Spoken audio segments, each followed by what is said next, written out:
Bonjour Jean-Christophe Lagarde. Bonjour. Vous êtes le patron de l'UDI, vous êtes député de Seine-Saint-Denis et vous allez voir Édouard Philippe ce soir. Édouard Philippe, le Premier ministre, qui a commencé à recevoir les parlementaires pour parler de la révision de la Constitution. Beaucoup de sujets, dont 3 qui émergent sur cette révision. La baisse du nombre des parlementaires, la limitation du nombre de mandats dans le temps et l'introduction d'une dose de proportionnelle. Qu'est-ce que vous allez dire au Premier ministre ? D'abord que nous sommes ouverts à une révision parce qu'il faut moderniser nos institutions. Les moderniser, ça veut dire mieux faire la loi plus vite, plus efficacement, sans réduire pour autant la place des parlementaires, parce que sinon il n'y a plus besoin de Parlement. Réduire le nombre de parlementaires, je trouve ça assez regrettable. En tout cas, attention... Regrettable ? Oui, parce que ça ne fait qu'éloigner le citoyen du parlementaire. C'est très populaire. On se paye des parlementaires qui, naturellement, sont des chancres, des cancrelats, des gens parfaitement inutiles, comme le dit l'inverdicte populaire depuis le général de Gaulle. N'empêche que ce n'est pas le président de la République que vous pouvez aller voir quand vous avez un problème, c'est un parlementaire. Et moins il y en a, moins vous pourrez le rencontrer pour essayer de soulever le problème qui est le vôtre. Donc non à la réduction du nombre des parlementaires. C'est pas non, parce que de toute façon, c'est tellement la mode dans les... Mais je dis... Vous cédez à la mode, c'est ça ? Oui, tout à fait. Je continue à dire que c'est stupide, mais de toute façon, on n'est pas entendu dans ce pays, où vous avez également le commerce médiatique qui fait que dès qu'il faut se taper le parlementaire, c'est très facile. Dès qu'il faut aller voir le président de la République, c'est un peu plus compliqué. Bref, je trouve que c'est anecdotique. Donc vous céderez là-dessus ? C'est regrettable pour le citoyen, mais c'est anecdotique. Sur les trois mandats successifs, ça n'a rien à faire dans la Constitution. D'ailleurs, je crois que ce n'est pas leur idée. Parce que je me demande pourquoi le maire d'une ville de 5000 habitants ne pourrait pas faire 4 mandats si ses citoyens lui font confiance, mais le maire d'une ville de moins de 3500 pourrait le faire. Parce qu'on n'en trouve plus. C'est pas très malin. Objectivement, c'est pas très malin, mais c'est pas fondamental. L'introduction d'une dose de proportionnelle... Là, c'est non sur le non-cumul dans le temps. On n'a pas de religion là-dessus. D'abord, on en débattra avec les parlementaires UDI. Nous, on souhaite une réforme à bout de 10 et qu'elle ne s'arrête pas à ces 2 anecdotes. Parce que ça, ce sont des... Juste, c'est pas 2 anecdotes, c'est 2 sujets, c'est 2 propositions du président de la République. Permettez-moi de les qualifier. Non, mais juste, ce qui m'étonne, c'est que vous dites je suis contre, mais après tout, si ça se fait, ça se fera. D'abord parce que je pense que ça se fera par référendum, in fine, que je souhaite qu'il y ait un débat parlementaire qui aille au fond des choses et pas sur des anecdotes. Et je répète, ce sont des anecdotes. Parce que finalement, c'est très populaire, c'est même très populiste, mais ça ne change rien au travail du Parlement. Rien. C'est bidon, pardon de le dire comme je le pense. En revanche, avoir une dose de proportionnelle pour que les Français soient mieux représentés et que cette dose ne soit pas factice. C'est-à-dire, en clair, il ne peut pas y avoir moins de 20% des députés élus à la proportionnelle. Élus directement sur une liste nationale. En dessous, il n'y a pas de proportionnelle. Oui, en dessous, il n'y a pas de proportionnelle. On fait semblant, donc autant ne pas le faire. Mais il y a des vrais sujets qui, eux, ne sont pas abordés. Quelle est la place de l'initiative parlementaire ? Aujourd'hui, il n'y a quasiment que le gouvernement qui légifère. La place de l'initiative parlementaire, vous élisez, mesdames et messieurs des députés, est-ce qu'ils servent à quelque chose ? Est-ce qu'ils peuvent proposer des lois ?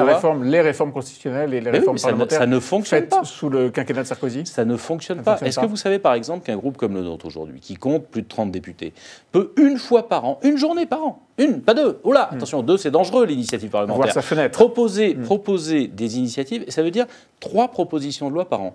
Il y a des tas de propositions de loi, et certaines que nous venons de faire adopter, qui seraient utiles, qui ne viendront jamais d'un gouvernement. Si on veut des parlementaires qui soient utiles, a fortiori quand ils ont un mandat unique, il faut leur donner plus de capacité d'initiative.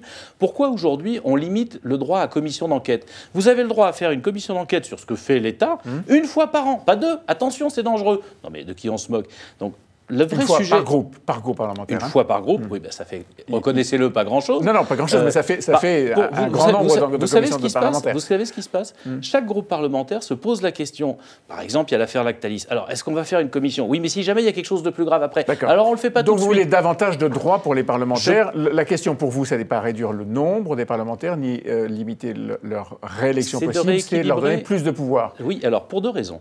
D'abord parce que nous sommes une monarchie républicaine dans laquelle finalement le président de la République a tous les pouvoirs et le Parlement aucun. C'est le seul État occidental dans cette situation. Ça génère de l'inefficacité parce qu'en réalité, ça bloque au bout d'un moment le pouvoir exécutif. Et la deuxième raison, c'est qu'on a voulu des parlementaires à mandat unique. Donnons-leur effectivement des responsabilités et arrêtons de faire semblant. Je vous prends un dernier exemple qui me paraît très nécessaire. Pourquoi est-ce que des grands organismes administratifs, je prends la direction générale de l'administration civile, et il y en a des tas d'autres comme ça, pourquoi est-ce que ces organismes administratifs ne sont pas dirigés, au moins sur les impulsions politiques, par des parlementaires ? Théoriquement, ce sont les ministres qui le font. Simplement, en réalité, ils n'ont pas le temps de s'en occuper. Pourquoi est-ce qu'on n'utilise pas les parlementaires à donner des impulsions politiques dans des organismes publics qui, aujourd'hui, en réalité, sont gérés uniquement par la technocratie ? Je reviens sur la réforme de la Constitution. Il semble que la Corse fasse son entrée, si j'ose dire, dans la Constitution, et que la protection du climat soit aussi l'objet d'une révision constitutionnelle et qu'elle soit inscrite dans la Constitution sur ces deux points? Sur le climat, je ne sais pas de quoi il s'agit puisqu'il n'y a pas de texte et j'attendrai le texte, je discuterai avec le Premier ministre. Sur le principe, sur l'accord, on avait déjà eu le principe de précaution dans la Constitution. Alors je trouve que le principe, la protection du climat, c'est une bonne idée. J'ai voté contre le principe de précaution parce qu'en réalité, dans la Constitution, il ouvre une jurisprudence assez absurde qui empêche l'initiative et l'innovation et la prise de risque. Sur le reste, je ne vais pas répondre à un texte que je n'ai pas, pardon. En revanche, sur l'accord, ce qui a été dit par le Président de la République, qui sera, je crois, réaffirmé par le Premier ministre ce soir, j'y suis favorable. Qu'on mentionne la Corse dans la Constitution, dans l'article 72, pas dans un article spécifique, comme collectivité locale qui a, et je crois qu'il a eu des échanges avec les élus de Corse, j'en ai eu moi aussi, ça peut passer. Aller au-delà, c'est-à-dire toutes les revendications nationalistes, indépendantistes, non. C'est d'ailleurs une bonne façon d'y mettre un terme. Un mot sur la proportionnelle. Vous revendiquez une vraie dose de proportionnelle. Est-ce que la France sera demain l'Italie ? Et alors voilà, l'escroquerie habituelle de la Ve République. Voilà, non, pardon, question d'escroc, mais... Monsieur, je n'ai pas dit que vous étiez un escroc, n'exagérez pas, monsieur Bétou. Je dis simplement que c'est l'escroquerie habituelle. Dès qu'on parle de proportionnel, c'est ingouvernable. Est-ce que vous savez que tous les conseils municipaux sont gouvernés avec une élection à la proportionnelle? Tous les conseils régionaux sont gouvernés avec une élection à la proportionnelle. Est-ce qu'on a des problèmes en France? Est-ce que l'Italie est gouvernable? Moi, je vous pose cette question simplement. L'Italie, on parle de 2 tiers de proportionnel. D'accord? En France, 20%. Ça n'empêche en rien d'avoir une majorité.